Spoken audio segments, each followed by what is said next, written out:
Bonjour, welcome, the distinguished colleagues, dear friends.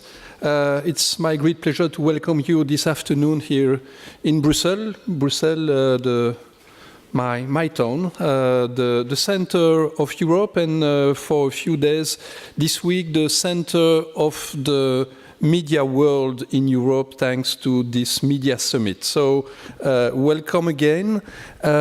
Cette présentation cet après-midi, cette session cet après-midi, l'Union européenne de radiodiffusion, European Broadcasting Union, l'a voulu parce que au centre de nos préoccupations, au centre des préoccupations de tous les acteurs des médias aujourd'hui, il y a cette formidable évolution, ce bouleversement qui touche nos technologies, nos modes de financement, nos façons de nous adresser à nos publics, qui touche également la manière dont le citoyen aujourd'hui imagine et gère sa relation aux médias. Ce bouleversement, c'est un bouleversement du paysage, mais en choisissant le thème de cet après-midi, l'écosystème des médias, nous voulons avoir un focus plus particulier sur les différentes composantes d'un système qui est un système économique, mais qui est un système culturel aussi.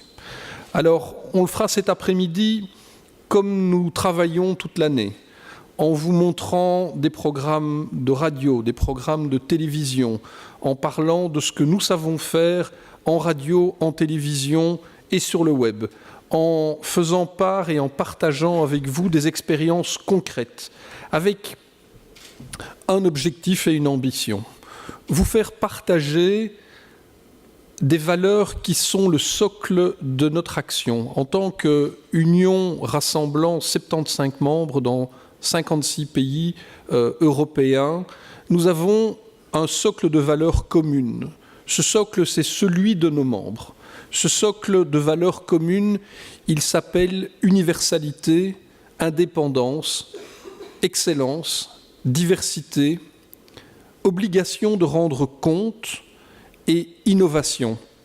Et c'est au travers de ces valeurs et parce que nous sommes garants et porteurs de ces valeurs que nous souhaitons réfléchir aujourd'hui au futur de l'écosystème, au futur d'un écosystème qui place le citoyen au centre du modèle et qui a pour ambition d'informer, de valoriser et de responsabiliser ce citoyen.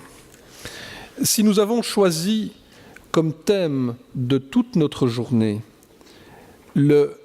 l'agenda média, le Media Agenda, et pas le thème usuel dans les couloirs de la Commission européenne qui est le Digital Agenda, c'est parce que nous pensons que ce Digital Agenda a placé et place aujourd'hui au deuxième plan, ce qui pour nous est la valeur cardinale de notre travail, le contenu. Le contenu et la qualité du contenu.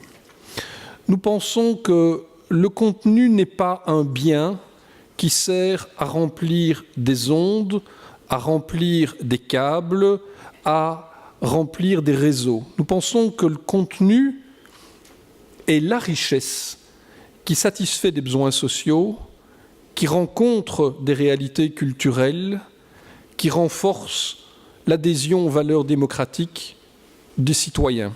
Et c'est pour ça qu'il nous semble qu'aujourd'hui, parler du futur de l'écosystème, dans cette vision d'un Media Agenda, c'est se mettre à l'entrée d'un carrefour en faisant un choix clair. Le carrefour aujourd'hui, c'est celui qui nous prévoit une voie dans laquelle les formidables ressources technologiques, créatives, financières du monde digital sont mises au profit du développement d'un contenu riche, diversifié, porteur et respectueux de valeurs, l'une d'entre elles étant le respect de chacun et le renforcement de valeurs de démocratie. L'autre voie qui s'offre à nous, c'est une tendance à traiter cette opportunité digitale comme la capacité à créer une richesse momentanée, au service de laquelle la marchandise contenue ne servirait que de support au développement d'outils ou au développement de moyens de recherche. On pense donc qu'on est à un carrefour. Vous l'aurez compris, en tant qu'union de télévision et de radio de service public, nous pensons que la voie à choisir est celle de la mise des technologies et des moyens extraordinaires du monde digital au service des créateurs et du développement de contenu, avec une ambition, c'est l'ambition d'un citoyen qui dispose d'un maximum d'outils pour se forger sa propre opinion et être un acteur d'un monde démocratique. Et pour ce faire, nous pensons que respecter les contenus et les créateurs, les promouvoir dans leur diversité est la voie qui est la plus naturelle pour nous. Voilà pourquoi nous vous avons invité à parler d'un écosystème, mais de parler d'un écosystème qui cherche à renforcer un média agenda beaucoup plus ambitieux qu'un digital agenda qui ne doit rester qu'un moyen de créer de la richesse, mais un moyen de créer de la richesse pour faire du sens.